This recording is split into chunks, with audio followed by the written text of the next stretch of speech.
This is going to be a collaborative discussion space, so please feel free to join us on camera. We'd love to see your faces. And we're going to spend a huge chunk of time later just opening conversation and wanting to hear from you all. So let's go ahead and get started.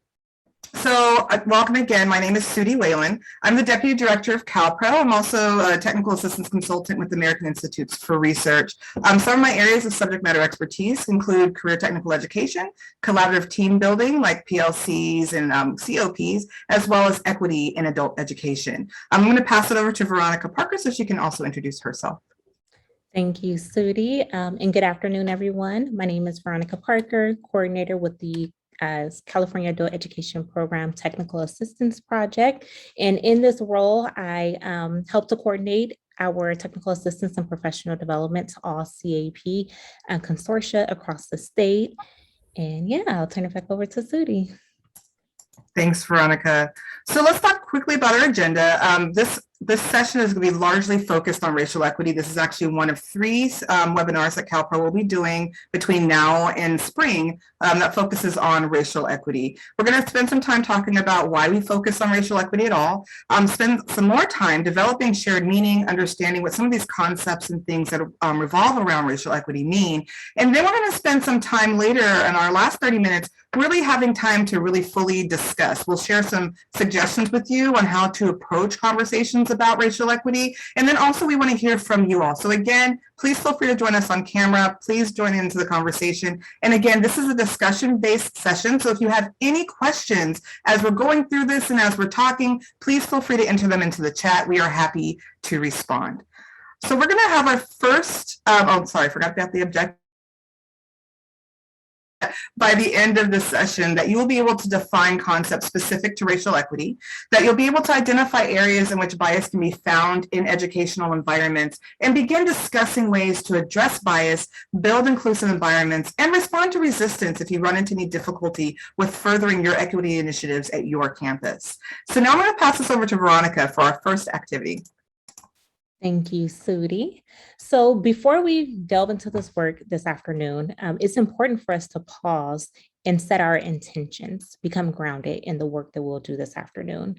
The topic of race, as we all know, is not an easy topic, and it may create discomfort or even bring up some emotions for some of us.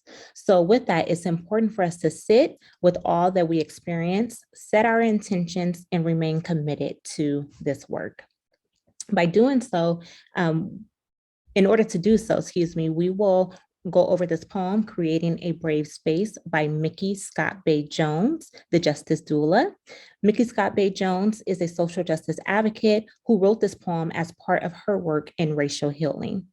As we enter this space to do this work, we must center our heart and our intentions.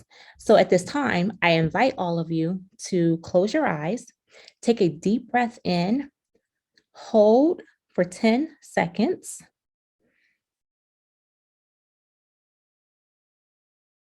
And release with a deep sigh. Now, with your eyes still closed, let's listen as I recite this poem.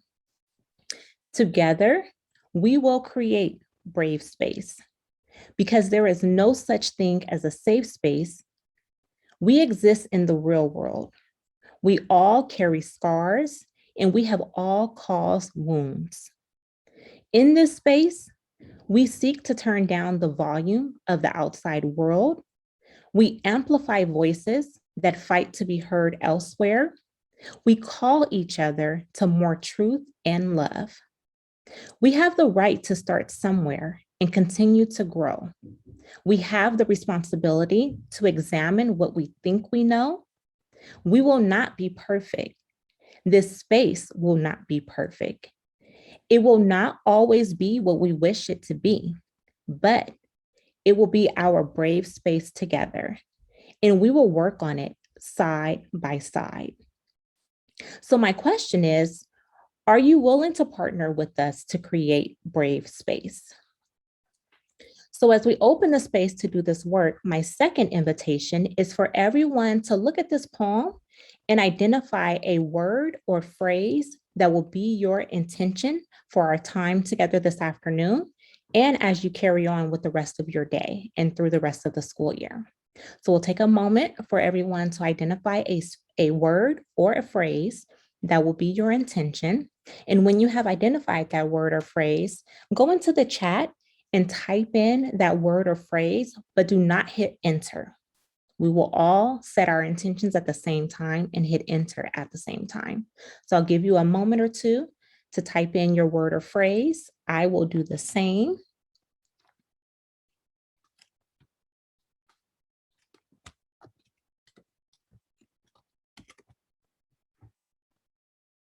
All right, so hopefully everyone has identified a word or phrase and have typed it into the chat. And now we will hit enter or return.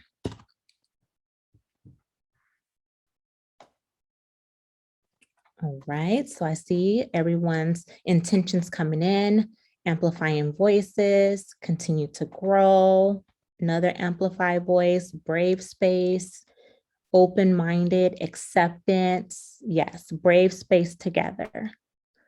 So thank you everyone for engaging in that and setting our intentions for our time together during this afternoon. And let's remember our intention as we move forward with this session.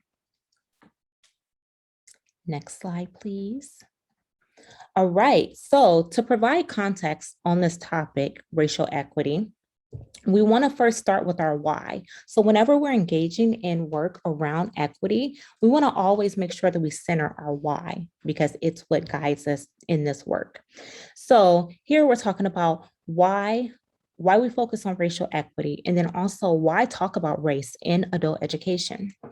So here are some ways in which why we talk about race in adult education, excuse me. So the first being, it's relevant. It's a relevant topic that impacts especially our BIPOC learners. So during 2020, we all experienced multiple pandemics, and one being the racial justice uprisings. And so that lets us know that we've been fighting hundreds of years to dismantle systemic inequities, but yet it's still very relevant in our everyday experience. Second being, addressing race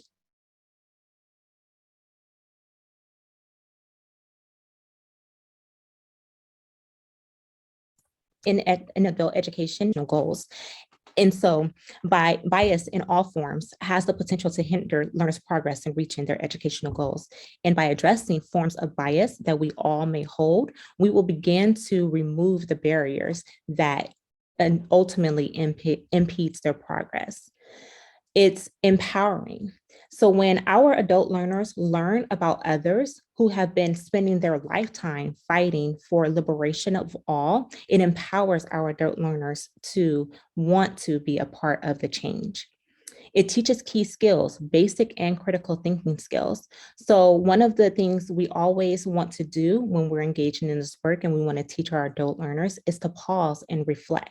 And critical reflection allows them to build that muscle to always make sure that they are critically reflecting. It also builds basic skills such as reading and communication, even writing, especially communicating and engaging in conversation that builds their communication skills, writing essays or even sentences about this topic builds that skill. And then reading on topics about social justice movements, the history of education in America, et cetera, that builds their reading skills. Another reason why we talk about race in adult education is it builds community and trust. In order for us to all work towards a common goal, with the inclusion of our adult learners, there has to be relationships, there has to be trust, and we also have to build community because as the next point says, it's an ethical choice, but it can't be done in silos. And also we can't do this work alone. It takes a community in order to get to where we want to be. So those are the ways or the reasons why we talk about race in adult education. Next slide, please. All right, so another component of this work is establishing a common language around race in particular, because our topic is racial equity. So on this slide, we have identified 3 different definitions that establishes a common language around race. In Glenn Singleton, in Courageous Conversations About Race, he tells us that developing and using a common language in conversations about race, it helps us to establish critical understandings about racial issues and their impact in education. So take a moment to read these three different definitions: race, racism, and racist. And we want to keep these definitions in mind as we continue through today's session. Next slide, please.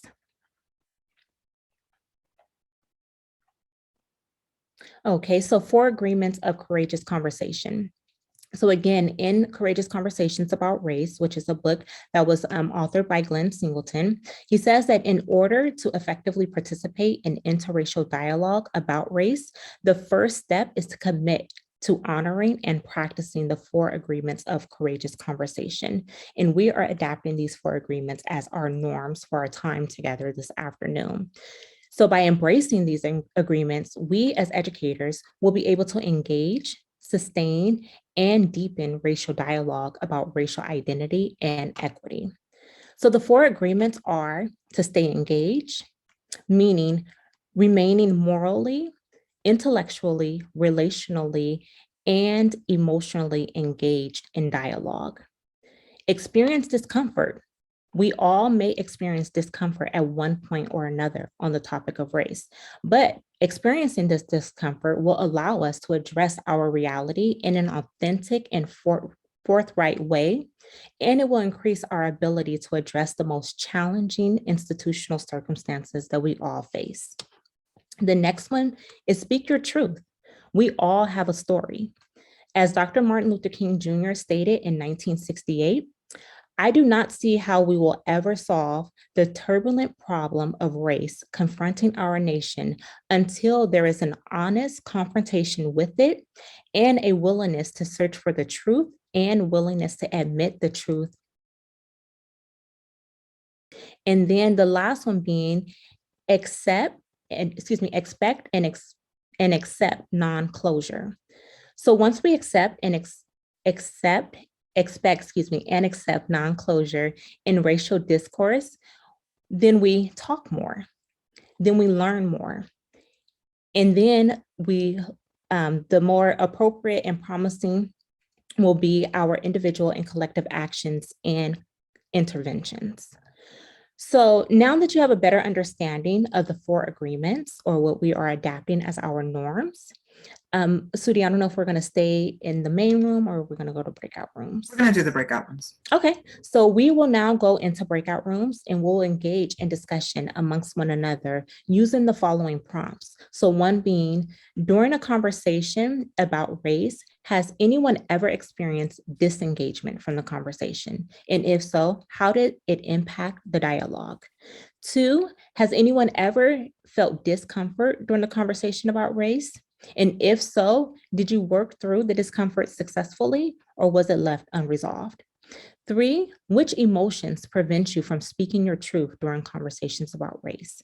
And then 4, why is it necessary to expect and accept non-closure when dealing with race? So we're going to spend between 5 to 7 minutes in our breakout rooms and discussing these 4 questions. Please make sure that you hold space for one another, you listen with intent, and engage in this dialogue. That's how we all grow, when we, of course, speak our truth. And all of these questions are honoring our truth. And then when we come back, we will share, maybe a group or 2 will share what their dialogue was all about. So I will allow Vicky to put us all in breakout rooms. Okay, here we go. All right, welcome back, everyone. I had an opportunity to join a group in that dialogue, and there was some great conversation going on. So thank you all very much for engaging in that exercise. We hope that, those types of questions and the agreement to stay engaged in this conversation will be valuable to you all as you continue to work in your respective contexts. So now we'll move into the next section, and we'll continue to develop a shared understanding of the various concepts related to or specific to racial equity. So in this section, we will define various types of bias and as well as microaggressions and microinvalidations. And we'll also provide examples of each and how these biases are a part of our everyday experience in education. So as I read each of the definitions as well as the example, my request is that you reflect on whether or not you have experienced either a similar situation at your agency or somewhere else in your everyday experience of life. So we'll go to the next slide. And so the first definition, or the first bias, is bias. And bias is defined as views or expressions by way of coded language about the attributes of a particular group or the attributes of particular individuals due to group membership. So an example of this is a Hispanic person comes into the front office, but before they can inquire about specific classes, the office clerk asks, "Are you here to sign up for ESL?" So that is a bias by automatically thinking that because this person is a part of a specific group, that they are coming for a specific person without inquiring. The next definition is explicit racial bias. So it's defined as the person is very clear about and attitudes and related behaviors are conducted with intent. This type of bias is processed neurologically at a conscious level as declarative, semantic memory, and in words. Conscious bias in its extreme is characterized by overt negative behavior that can be expressed through physical and verbal harassment or through more subtle means such as exclusion. So here, an example is a CTE teacher says to a colleague, "I'm surprised to have so many Black students this semester. I guess their unemployment checks ran out." So here, the explicit racial bias is Black students are on unemployment. And now that they no longer have money, they need to come learn a trade. So that's a form of explicit racial bias. The next definition, implicit bias, which is defined as or includes attitudes and beliefs, positive or negative, about other people, ideas, issues, or institutions that occur outside of our conscious awareness and control, which affect our opinions and behavior. So an example here is when a computer was hacked at school, the administrator automatically thought an Asian learner was the culprit, because sometimes an implicit bias about Asians in general is that, computer programmers, hacking into computer systems, etc. So that's an example of implicit racial bias.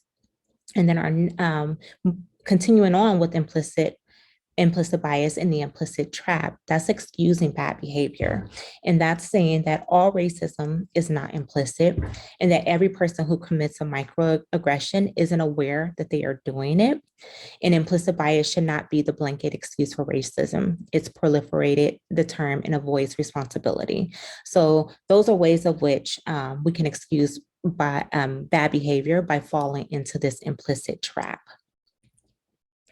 The next slide, the dangers of both. So of course, explicit, that's overt, that is intentional, and that's a racial bias that you feel justified in holding. And then implicit is also dangerous because it could be that you're unaware of it and haven't done the discovery work to uncover this implicit bias and reframe it. And yet it feeds into decision-making, whether it be at the site level, in the classroom, etc. So it's the dangers of both implicit and explicit bias. And then next, we're going to go into another type of bias, which is affinity bias. And affinity bias is the unconscious tendency to get along with others who are like us. It is easy to socialize and spend time with others who are not different. It requires more effort to bridge differences when diversity is present. And so an example of someone, am I here? You're back. You cut out for a second. Oh, okay. Sorry. I did get the unstable internet on my screen. So I'm going to stop my video to hopefully mitigate that. All right. So yes, an example of this is applying the feedback of a person who looks like you, but ignoring the input of someone who does not look like you. So the next definition, confirmation bias. So confirmation bias, or the selective collection of evidence, is our subconscious tendency to seek and interpret information and other evidence in ways that affirm our existing beliefs, ideas, expectations, and our hypotheses, and ignore contradictory evidence. So some quotes about confirmation bias. Karl Popper says, if we are uncritical, we shall always find what we want. We shall look for and find confirmations, and we shall look away from and not see whatever might be dangerous to our pet theories. And Ina Castroniscu, please excuse me if I mispronounce, but her quote includes, confirmation bias is our most treasured enemy. Our opinions, our acumen, all of it are the results of years of selectively choosing to pay attention to that information only which confirms what our limited minds already accept as truth. So these are both confirmation bias quotes. And then the next definition, or the next term, microaggressions. So those are subtle verbal or nonverbal exchanges that send denigrating messages to the recipient because of his or her group membership, such as race, gender, age, or socioeconomic status. The initiator, that he or she has engaged in a cumulative behavior, one of a lifetime of demeaning messages that erodes its victim's confidence. And some examples of microaggressions include, next slide, please. One example could include continuing to mispronounce students' names after they have corrected you multiple times. So kind of like what I have done, if Ina had corrected me and I had chosen to continue to mispronounce her name, that could be perceived as a microaggression, or it is a microaggression. And so an example we have provided here is José here? I am, but my name is still Jesús. So continuing to call Jesús José, even though you have been told multiple times. Another example, setting low expectations for specific groups of students or higher expectations for others. So an example is, you are Asian. This math test is going to be easy for you. And then humor specific to race. So saying, want to hear a joke? There was an Asian, a Mexican, and an African American. And the joke continues. And then lastly, expressing racially charged opinions in class. I think illegal aliens are criminals. So these are all forms of microaggressions. And of course, there are so many more examples, but we definitely want you to pause and reflect upon, maybe you've heard a microaggression, or maybe you have projected a microaggression onto someone, and we'll talk about some ways in which we can reframe later. So the next definition, microinvalidations. So this is defined as actions that exclude, negate, or nullify the psychological thoughts, feelings, or experiential reality of people who represent different groups. And some examples of microinvalidations: invalidating someone's feelings by saying that one's causing the offensive behavior didn't mean it like that. So an example, look, Juan, I get it, but they were joking, right? And inappropriately telling someone you have friends of their race. You have to meet my friend Luciana. She's Hispanic too. You'll love her. Mistaking people of the same race. Hey, Aquino, I'm Kenji. My bad. I've always mixed you two up. Staying silent when something should be addressed or corrected. I was going to say something, but I thought Stephanie would be the more appropriate person to address it, because she's Black.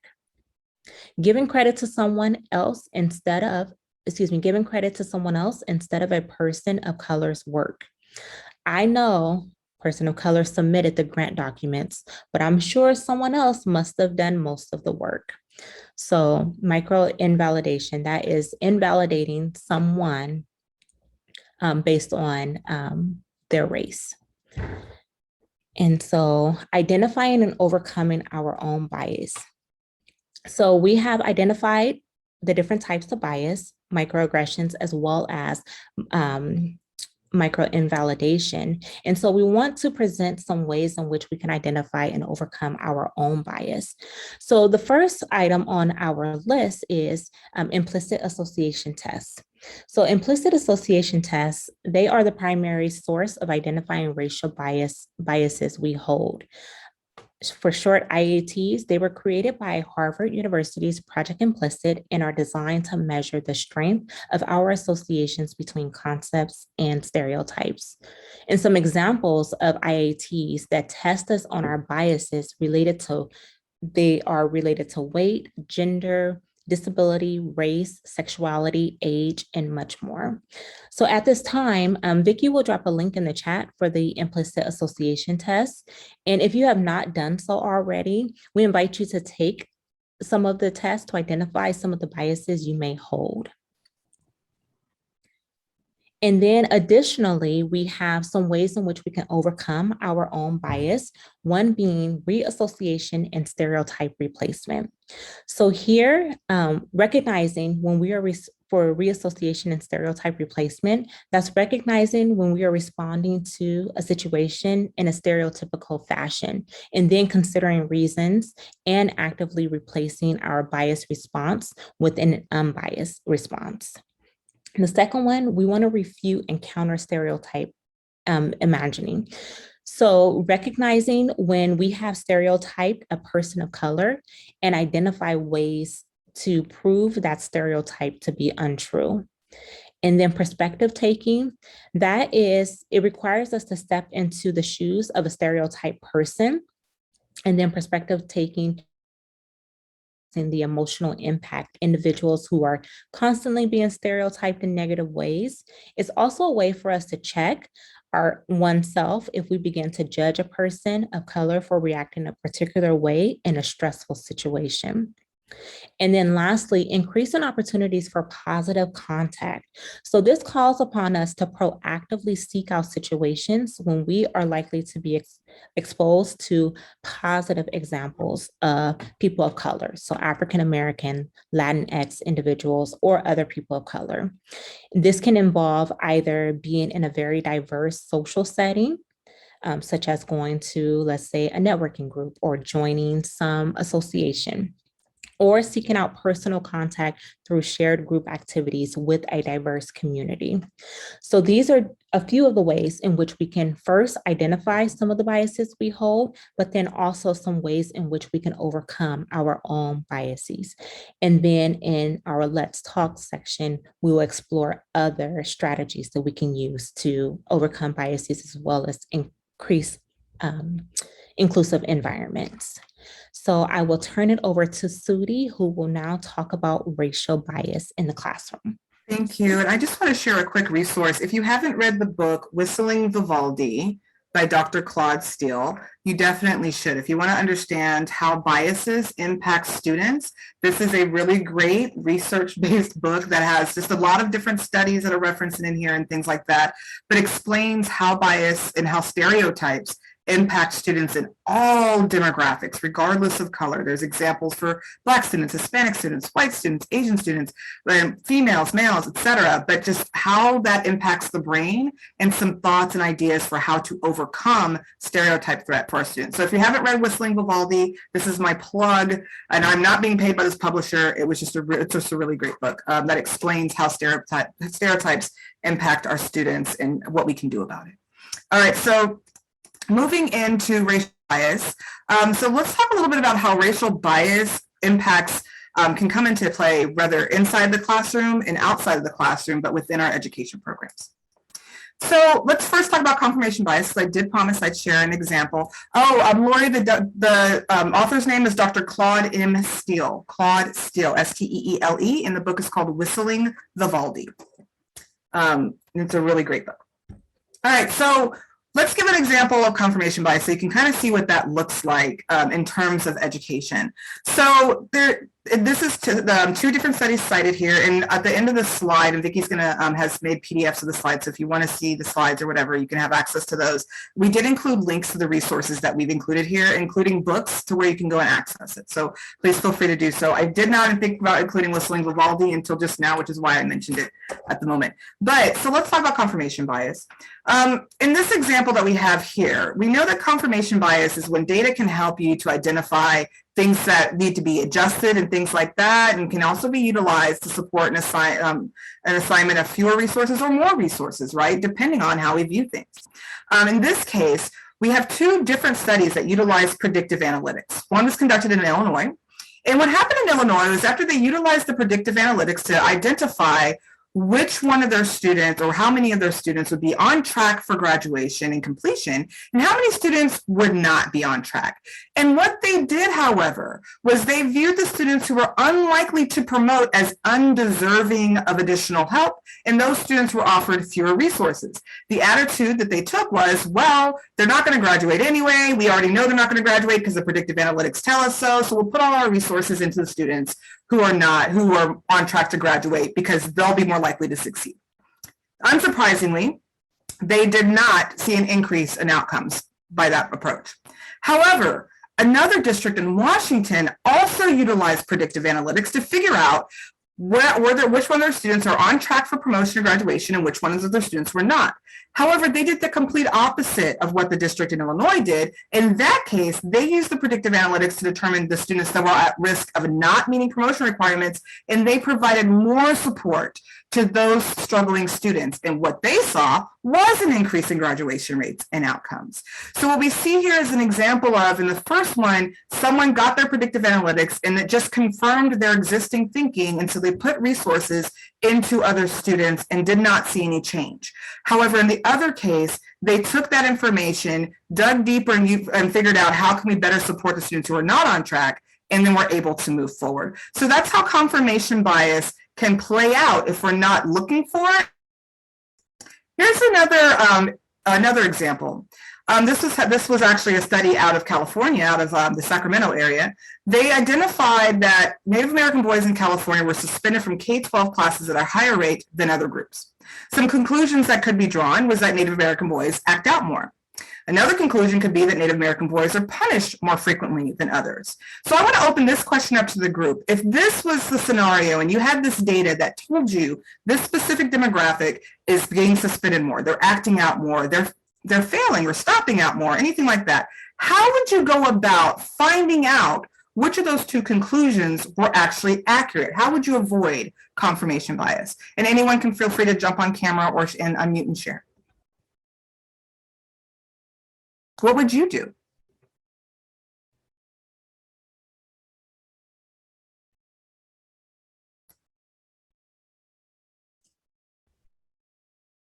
Go ahead, Veronica. What would you do? Oh, I was going to say, Lori actually said she would interview the boys. Brilliant. I'm sorry, I didn't see my chat. Yes. Oh, good. Awesome. And Christy said observe class. Yeah, you could observe the class, interview the boys, do some focus groups, spend more time observing the individual teacher, like was mentioned here, observing various student behavior to figure out, is this an equity gap? Are we penalizing more students of one ethnicity as opposed to others, and digging beyond just the surface data that says these boys are suspended more frequently and more often? I think you also need to look at why they're being punished. What are the reported infractions, and see if teachers are being like bizarrely sensitive to certain things, and also look at what other options there are. I mean, you don't just have to suspend somebody who misbehaves. So if the kid is having trouble, what else could you do to address the issue that is much less punitive than suspending them? Beautiful, beautiful. I totally agree. And what she's talking about is actually a layer of what we call peeling back the wallpaper, going beyond the surface level data to look at our policies and procedures to see if there's inequities or if they're causing further inequity. Thank you so much for sharing that. Yeah, that was similar to what I was going to say. It's what are the cultures at those schools and how do they view punishment or discipline? What types of support structures are in place for all students? And are we practicing restorative practices, or at different ways to teach and to improve student behavior? Or is there more of a punitive system in place? Yes. It is, clearly unfairly targeting children of color for probably a wide variety of reasons that would be systemic. Right, right. Thank you for sharing your truths. And that actually connects to what Lori said in the chat, which is actually a statistical fact. People of color are often suspended for some infractions, more often suspended for some infractions than white students are suspended, and that is accurate. Thank you for sharing that. I've been unmuted for a while. I want to give you a chance to share in this brave space. Go ahead. We also have to kind of recognize that those two conclusions are not mutually exclusive. Right. That it could be that your problems, and it could be that they are being punished more frequently. So I don't necessarily know that one conclusion negates the other. Yeah, no, that's exactly true. That's exactly right. And what it boils down to is when we start digging deeper to find out what's happening and we push confirmation bias out of the window, we end up finding that there's usually a myriad of reasons why something exists and why a particular anomaly exists, right? And we can do what we can to mitigate those inequities and things like that. But then we start we're getting to the point of the restorative piece. Why, if students are in fact acting out, why are they acting out? What's going on in the community? What's going on at home? What things are they experiencing? If we're talking about our adult education students and they're just not coming to class and they're just not showing up and they're not getting their stuff turned in on time, why is that happening? What are the circumstances causing them to not be completely checked in? What's going on? Thank you so much for sharing that, because you're exactly right. One thing doesn't necessarily negate the other, but the point is we have to dig down to find out, is it one, the other, or both, right? Thank you so much for sharing. All right, so moving forward, because I don't want to eat up all of our time in just that one space, and we only have a few more minutes before we get to our let's talk, and I don't want to eat into that time. So assessment bias. This is another place that bias comes in that we don't often think about enough. So assessment bias is the presence of one or more items on a test that offend or unfairly penalize students because of their personal characteristics. So when we're talking about assessment bias, we want to avoid things like offensiveness. That's when the assessment items contain content that insult, irritate, or cause pain to students because of those students' personal characteristics or lived experiences. We also want to avoid unfair penalization. That's the test items that contain content that unjustly prevent one or more subgroups of students from performing well because of those students' personal characteristics or lived experiences. If you've done the Equity CalPro module with us, then you've probably seen an example of the unfair penalization when this comes up every time. There's an activity in which we ask the students to visualize things. So it's a avoiding bias activity. But one of the things that comes up almost every time we offer it from ESL students was, if I did this activity with my low-level ESL students, they wouldn't do well because they wouldn't be able to visualize the things that we're telling them because the vocabulary is too wide, or because their lived experience, they may not have been to this kind of event, they may not understand what you're talking about. And so that's just an example of how these things come up. It's not meaning that, well, they're not going to get it just because they're Black. It's like, what are the lived experiences of those people and of the people within your community? What are the environments that they're in? What kind of exposure may they have had? And then we can avoid things like that by asking ourselves questions like, will this item or question offend or unfairly penalize any group of my students on the basis of such personal characteristics as race, gender, ethnicity, or religion, right? So if we just stop and ask ourselves that question, then that helps us kind of avoid that bias and assessment questions piece. And if you're not really sure about what experiences your students have had in order to see, is this going to create a problem, get to know the students, ask questions. Like in the example I was talking about earlier, it's a lot of stuff about tech conferences and that kind of mumbo jumbo. I could simply ask my students, have you been to a professional gathering before? What do you call that? What kind of events have you been to? What kinds of things are you interested in? And kind of get to know where my students are in their lives so I can customize questions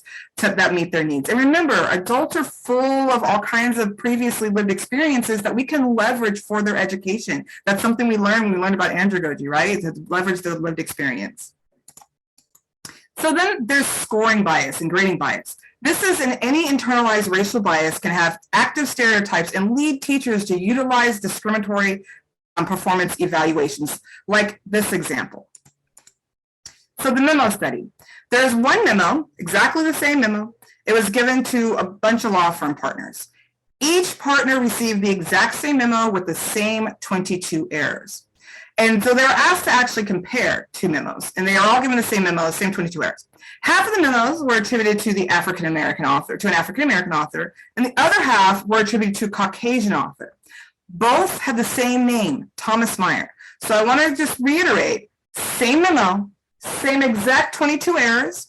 The only differences were that the law firm partners were told that one was African-American and one was Caucasian. They even had the same name. What happened was the law partners found more mistakes in the memo attributed to an African-American compared to the memo attributed to the Caucasian, even though it was the same. So what that tells us is when we see more errors, we see more errors when we expect to see errors, and we see fewer errors when we don't expect to see errors. And keep in mind that bias which affinity bias piece, being someone that you like and that you engage with really well, that student who always is really around and they're just such a pleasure to be around, things like that. We could develop an affinity bias for that student in order to, and then accidentally and inadvertently end up favoring them in a way that we score as opposed to someone else, right? And so that's why it's important to kind of take the grading process out of students. I do want to stop and look here. So this is why we need to embrace text for communication with students. And districts often use to pay for text capabilities for teachers, even though text is the way that many groups communicate. Emails is for the old people. Of course, we also teach students how to email and give them email addresses. They just detest it. Yeah, so that's also very true, and that gets to those cultural and digital literacy pieces and things like that, and make sure we're meeting students where they are in the modalities that makes the most sense. So another piece I don't want to skip out on, I don't want to look over, is racial bias among colleagues. I was popping into some of the rooms during the last breakout, and a few of you mentioned just the uncomfortability sometimes of when you try to pose these conversations or just trying to be a part of the conversation, those kinds of things. So one of the things that we need to think about when we're thinking about racial bias amongst our colleagues is, one, identifying problem areas and inequities. If you did the equity training with CalPro, then you know what we mean when we say peeling back the wallpaper, looking at those policies and procedures. If you did not do that, please feel free to email me. I'll be happy to send you the handout so you can just look at it and start doing that work. Equity audits, things like that. Just actively looking for where inequities could be so that you can resolve them. You want to take time to educate all employees about the impacts of racism in education. The other thing that's really important here is to educate employees about what your plans are. So if you're in this webinar right now because you're trying to move forward with moving from having a commitment to diversity, equity, and inclusion to acting on those commitments, you got to bring your staff to the table and involve them in the conversation, but do it in small groups. And the reason I say do it in small groups is because if you have all 80 people in your staff together and you say, okay, we're doing this stuff to further equity, no one gets a chance to speak their truth. So if you give them time to meet in small groups and take time to hear how they're feeling about it, then you can move the needle a little bit further. And I just want to say a lot, and then two of the breakouts, I only went into two of the rooms, I didn't go to the third because Veronica was in there. There was talk about, bringing along our white colleagues and things like that. We have to create a space in which they feel included, right? And we have to create, like we did here, that brave space where you can say what you need to say and do what you need to do, because what we're not trying to do is create an environment in which our students and our staff are all pointing fingers at every white person on the campus, and there's no coming together and there's no building of those bridges and there's no connecting. So we have to make sure that we're bringing everybody to the table, including them. You want to give voice to minority employees and listen to their lived experiences within your agency. Sometimes that is hard to hear, and sometimes it's uncomfortable to listen to someone say, I've experienced microaggressions from my colleagues on my campus, but you have to be prepared to hear that. You also, I would add to that, is also take the time to listen to the lived experiences of those who are not people of color, who are trying to engage in this and trying to be a part of this conversation and just don't know how. It's that listening is really huge. Avoid tokenizing, and what I mean by that is don't invite the Black, Asian, Hispanic, Indigenous, so on and so forth person into the conversation just when the topic is about race. That makes people feel tokenized, and then people resent that. People want to feel like you care about their input and their opinions beyond just the color of their skin. So, it's important to empower all employees to be agents of change, educate all employees so that they understand why this change is happening and they understand the importance and the impact so that they can also be empowered to discuss these topics. So you're not always trying to rely on the person of color in the room. So definitely avoid tokenizing and make sure you pull that forward. So how would you suggest someone ameliorate a microaggression and immediate recognition apology best? Can a later apology be helpful? I'm glad you brought this up. We're getting into that topic right now. So that's a perfect segue. So now we're getting into the let's talk. So during this segment of the conversation, we'll pose a topic, we'll give you some suggestions, and then we're going to turn it back to the group to invite you into the conversation and share what you've done or how you feel about it. So even if you're saying, I don't know if I feel comfortable with that, I feel kind of uncomfortable, that's okay. Again, this is a brave space, and I want you to feel comfortable sharing what you want to share. So the first one, addressing our own racial bias. Some suggestions. One is to focus on seeing people as individuals, not so much seeing them as representative. Changing your preconceptions of others. Sometimes it's something as simple as reading books written by authors that, if you find that you have a bias, you do an implicit association test, getting to know more about the culture, the demographic group, whatever it is that you hold that bias for. And that actually helps you kind of alleviate those preconceptions that you might have had. Take time to pause and reflect. Remember, we all hold bias. That's not to say that that's a good thing, but it's just a fact of life. We all hold bias. So if you find that you do have a bias, take time to sit with it for a minute, reflect on that, and then consciously think, what are the steps I can take to make this better for myself and my students and for my environment? Take the time to adjust your perspective. So you have to be actively trying to do that. I have a friend who was trying to address a bias, and she's like, I just spent the entire weekend just watching movies and reading books and listening to podcasts because I really need to work on this. And I was like, great. How do you feel now? She's like I didn't know anything about them. And I'm like, that's probably why you had a bias. So, just taking the time to do that. And that leads to increasing your exposure. One of the best ways to overcome bias, if you have bias towards specific demographic groups and cultures, is to get to know people from those demographic groups and cultures and interact with them. And then last one is practice mindfulness. This is so important. You want to make sure that when you can do it through meditation, yoga, focused breathing, however you want, but to practice mindfulness and self-care. Remember, we're all humans that are going through this process together. We all hold bias. This is not meant to be a place of, making you feel guilty and making you feel like a horrible individual. That's not where the work really happens. And that's not where the growth really happens. It's what happens when you practice that mindfulness, see yourself as human, and then start working to overcome those things. So I want to turn the question to you all. What are some ways that you've been have worked for you for addressing bias? Are there any things that you've done where you're like, I feel myself having a kind of biased reaction towards this. Maybe I need to do something different. What are some ways that have worked for you? Or if you don't want to answer that question, what questions do you have about this piece? Have you ever felt the need to address your own bias? I'll be honest, I have. Yeah, I think systemically, I think you're exactly right. But I think when we talk about individual bias, we all have biases that pop up and rear their ugly heads from time to time and cause us to have negative reactions, even sometimes to the demographic groups that you might belong to. For example, I was almost in a car accident a couple of years back. I was leaving for work and someone was coming at me on my side of the road and almost hit me, and I had to swerve and lay on my horn to keep from having a head-on collision. They drove right past me into the gate of my kid's school, and this is right down the street from my house. And I call the police, and I'm freaking out. And as soon as I get done, I call my coworker, and I'm like, I'm running late. Someone almost ran into me. They must have been on drugs or something, blah, blah. And these are two black males that were driving the car. That had nothing to lead me to believe they were on drugs, aside from the fact that they moved into my lane and whatever. What I found out later is that they were coming home from a late night shift at work. They worked in construction, and he fell asleep, is literally what the police officer said to me. And I was like, I immediately felt horrible. And that was a biased reaction. That was just an assumption I made about these two gentlemen when I didn't know anything about them. And so I had to kind of itself in that moment. I'm going to get to that one second, but I really like the example you just used because I actually just had a learning moment with that as well. I have a transgender friend who transitioned a couple of years ago, but we were friends for like 20 years before he transitioned, and every blue moon, I'll sometimes slip up. And I was like, oh my gosh, Tate, I'm so sorry.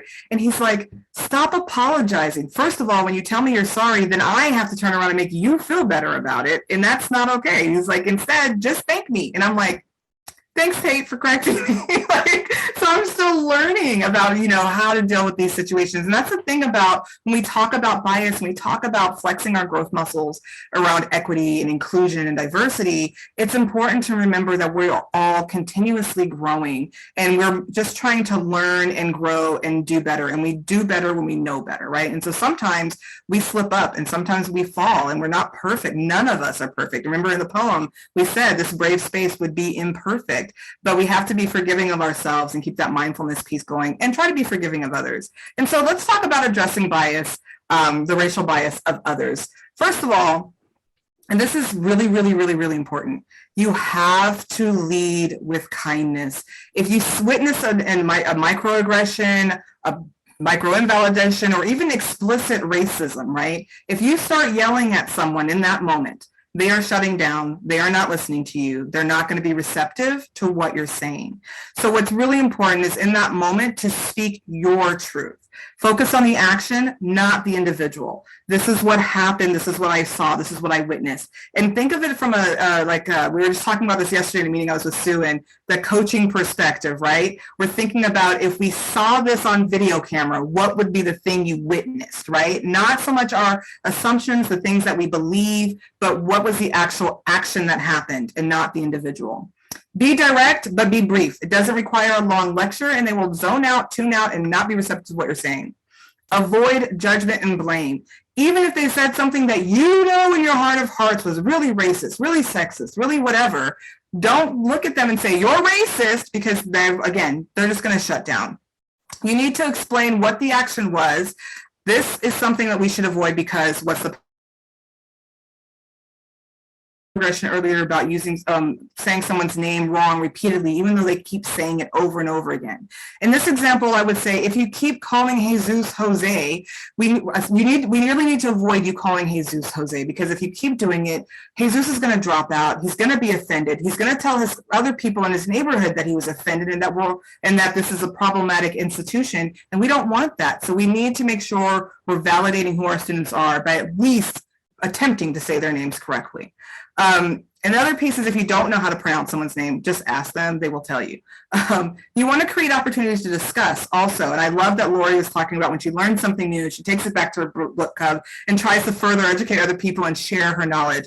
That's really huge. And when you're talking about an educational environment, you want to create opportunities to really talk about what this is, because it's likely if you notice a microaggression or microinvalidation or any other show of bias, that it's not a one-time event. So it might be one of those opportunities for you to create small discussion groups and really talk about, what this means, why we don't do that, and what the impact could be on our students and overall outcomes of our agency if we don't fix it, right? But you have to have those open conversations, those uncomfortable discussions in order to do that. And it's important also to place yourself in the context. All of you have pretty much done that here today, and tell your truth and say, I've been in these situations where I know I have misspoken or I have not done exactly as the right thing, and I'm working on it, I'm growing, and I'm hoping we can all grow together. And use clear examples that you're comfortable with sharing about how you're working to do better as well. You have to lead by example, but always lead with kindness. And last is offer resources specific to understanding bias.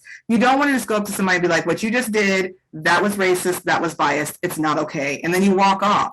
That's a teachable moment where they didn't learn anything. So give them opportunities to learn and resources and things like that.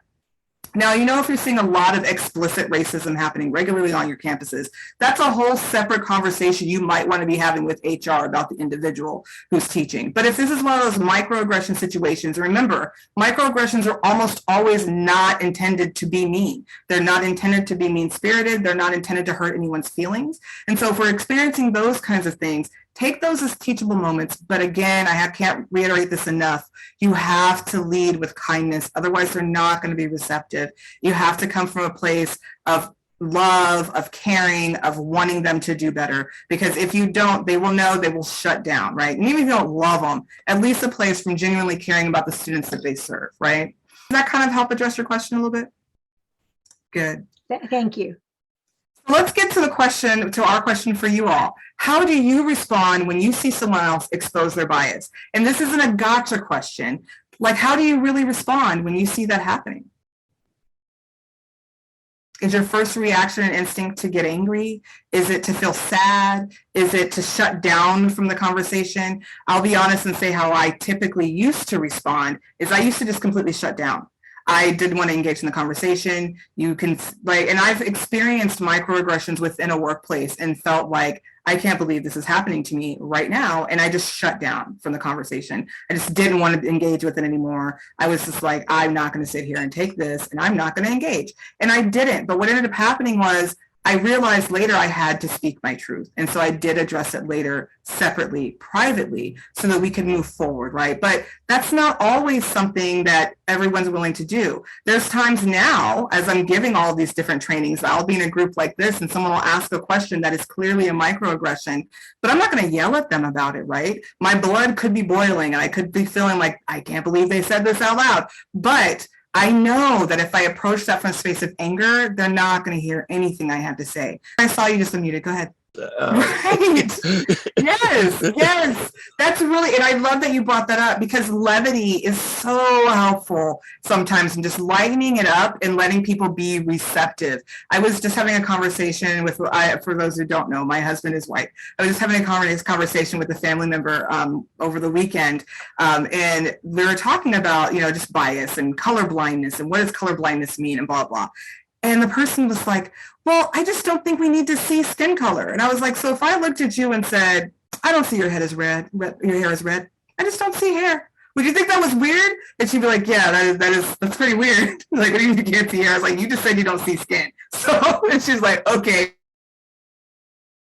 But like it helped her to kind of understand how silly that argument is, right? And I love that approach. You can add some levity to it. That really does help people with digesting it. So thank you for making that suggestion. Veronica said, same here, carry that feeling into future conversations, holding a grudge. Now I take those instances as teachable moments and offer a strategy or resource. Yes, definitely. She said, I'm usually so shocked that I don't have words, but after being stuck at home these almost 2 years, I think I won't be able to hold my tongue. And so you know what? And that's the thing. You don't have to hold your tongue. Just make sure what you're saying is coming from that place of kindness and education so that you can actually move the needle. You don't change hearts and minds by yelling at people. You change hearts and minds by being empathetic. Yeah, and I have to say, one of the things that for me, I think that has been most traumatic in terms of my equity journey to become more educated, more knowledgeable and learning and things like that has really just been the number of people that have not supported that kind of work. You know what I mean? Because when it's someone that I can almost take, and I've been called the N-word. I've had like first time I was called the N-word, I was literally 10 years old. And to me, it's so much more painful when someone that you know and that you're close to, that you feel like cares about you or cares about your work is not, you feel like they're not on your side, than it is when someone who is explicitly racist just calls you the worst thing in the book. Because there's something about like feeling like I thought you had my back, or I thought we were in this together. You know what I mean? So, but at the same time, it's also easier to yell at people we're closest to, right? And that doesn't help them learn and grow either. And I've had to learn that. And there are some, we can have a whole conversation about the nuances about being in interracial relationships and learning about each other's culture. That's a whole other webinar and probably not in CalPro's purview. Lori shared that a group of EL civics teachers got together to promote social justice, and based on the work, they created a social justice co-op 53.2. I love that. I hope that's going to end up in the EL civics exchange if it's not already. They would love any feedback. So feel free to develop some guidelines and teach 53.2 to try to assist teachers with the jobs. I really love this. Thank you so much, Lori, for sharing. If you're teaching and students that and you're utilizing those co-ops in your civics classrooms and things like that, please do utilize that. And then after you teach the lesson and create the materials, put it in the EL Civics Exchange so other people can utilize it too. It's that intentionality and being just careful and intentional. I do want to get to Veronica's questions, and I saw that you unmuted, and I want to call on you in 1 second, but I did want to acknowledge the brave comment in the chat. She said, experiencing bias and discrimination has created trauma for me. My automatic response is anger. I learned to choose to respond depending on how brave I feel. I think that is so raw and so honest and so accurate, because sometimes, especially when it's directly directed at us personally, it's so hard to feel brave enough to take the high road and to take the teachable moment. And sometimes we have to take a step back.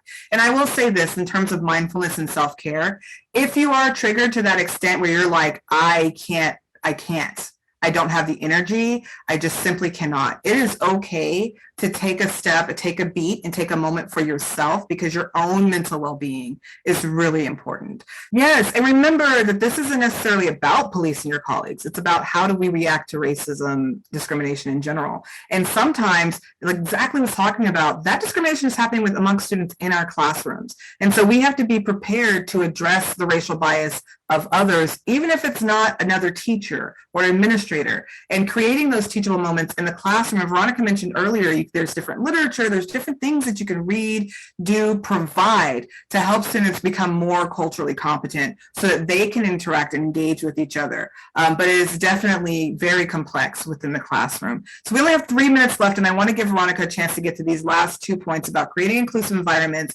and responding to resistance, because those 2 pieces are very important. Yes, thank you, Sudhi. Such great dialogue. Thank you all very much for engaging on such a high level.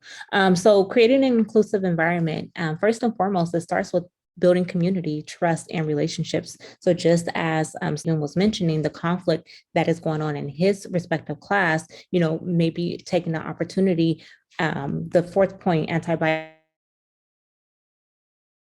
lesson plan. So creating those opportunities for students to learn about one another, to learn about each other's identities and each other's cultures, learn about social justice movements, history, about racism, etc. And then inviting our students into the conversation will help us to create those inclusive environments. Another opportunity to create an inclusive environment is to use a tool such as the anti-racist framework, which is a product of Joe Trust. He is an anti-racist leader in the Bay Area. And I had the opportunity of attending one of his multi-day workshops on dismantling white supremacy culture in schools for schools transformation. And so this tool, it gets at your core, so why you are doing this work, and then it addresses, the why you're doing it, then it moves into how you're going to do it, and then what you're going to do. And so on the left-hand side, it talks about what you are currently doing that may not be supporting your classroom, your school, et cetera. And then on the right-hand side, you can get at, how you would reframe those actions. And so I'm going to drop a link in the chat for this particular document. And then there are some other great resources and activities on this particular document that you can take back to your agency as well. So I'm going to just type that in really quickly. And then the next tool is creating an anti-racist action plan for agency and classroom. And so this particular tool was taken from the National Education Association in their racial justice workbook. And so this action plan, it outlines what the issue is, the current reality, what the desired reality is, and then all supports needed to reach that particular goal or that outcome. And so this will be an effective tool also that could be utilized in the classroom as well as at the agency level in order to create more of a action plan on how to combat anti-racism. So I'm going to post a link to this particular document in the chat as well. And it's something that, again, you can use to make your own. And we talked about the anti-bias as part of the classroom lessons. And so the next slide, approach and resist. Oh, excuse me. Do we want to pause for this one? We don't really have time. It's already 5:30, and okay, I don't we'll want to miss. I don't want to skip over those last two slides. Okay, perfectly fine. So responding to resistance, because again, not everyone is going to come into this work where you are, and there may be resistance. There may be resistance among students. There may be resistance among colleagues, administrators, the community in which you serve. There may be resistance. And so responding to resistance, we don't want to fight resistance because it's inevitable. And when you fight it, you create ineffective and counterproductive environments. And ways in which we could potentially fight it is to become defensive or combative or argumentative. But instead, we want to respond to resistance by flowing with it. So again, resistance is inevitable, but here are some ways in which you could flow with resistance. And these strategies were taken from the Coaching for Equity book by, I forget her first name, but last name is Aguilar. Elena Aguilar. Elena Aguilar, thank you. So you want to know that someone else's feelings, so their emotions, is not about you, and you don't want to take it personally. Again, we've been talking about this the entire time. Critically reflect, make that a continuous practice where you critically reflect on your behavior, your beliefs, and your ways of being. And it's situational. So in different situations, you may need to take a step of empathy all the time, get their buy-in. You could do that by building trust and building an authentic relationship with them. The next one is stay in relationship with the people you are working with and be persistent. You know, you have an ultimate goal that you are trying to achieve. So always keep that goal in mind. I always like to think of it as tapping into my why. Why are we doing this? Stay grounded in who you want to be. That's where you have the most control over, you know, who you are in the situation of resistance and who you want to be. And then lastly, acknowledge, accept, and attend to emotions. First and foremost, don't negate people's emotions because that's their right. But once you tackle those emotions, then you can move into topics of instruction, implicit bias, and meeting the needs of learners. But you want to make sure that you acknowledge, accept, and attend to emotions when there is resistance in the conversation. So those are some of the ways in which we respond to resistance. So I'll turn it back over to Sudi for our wrap up. Thank you, Veronica. And Vicki, if you could please post the PDF of the slides so our participants can have that. So are there any other lingering questions that's just burning and you really want to ask?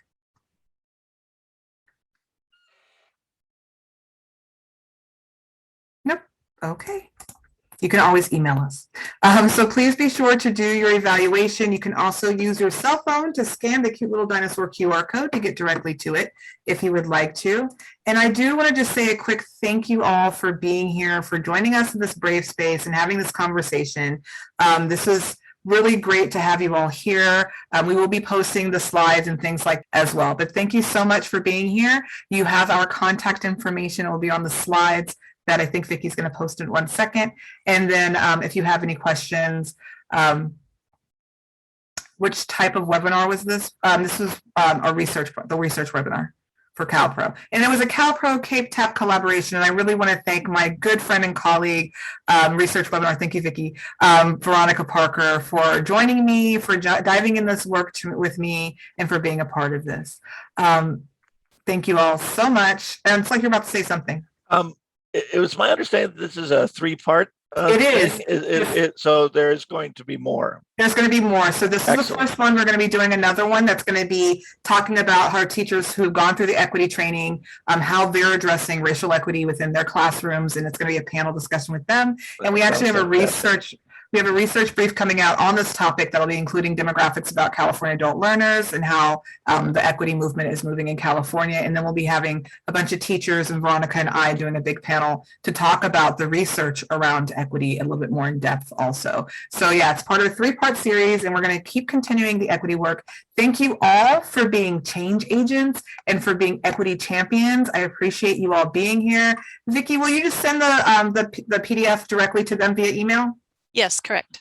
Perfect. Awesome. So Vicki will send you the PDF in your inbox and you'll have access to all those resources on that last slide. So that tiny little font is a bunch of links. So feel free to access those. And don't forget to pick up Whistling Vivaldi if you want to see how stereotypes impact your students. Again, thank you for being agents of change, for being here. I appreciate you. I see you. And thank you for being in our brave space. Have a great evening. Thank you again, Veronica and Vicki. Thank you. Thank you. Bye-bye.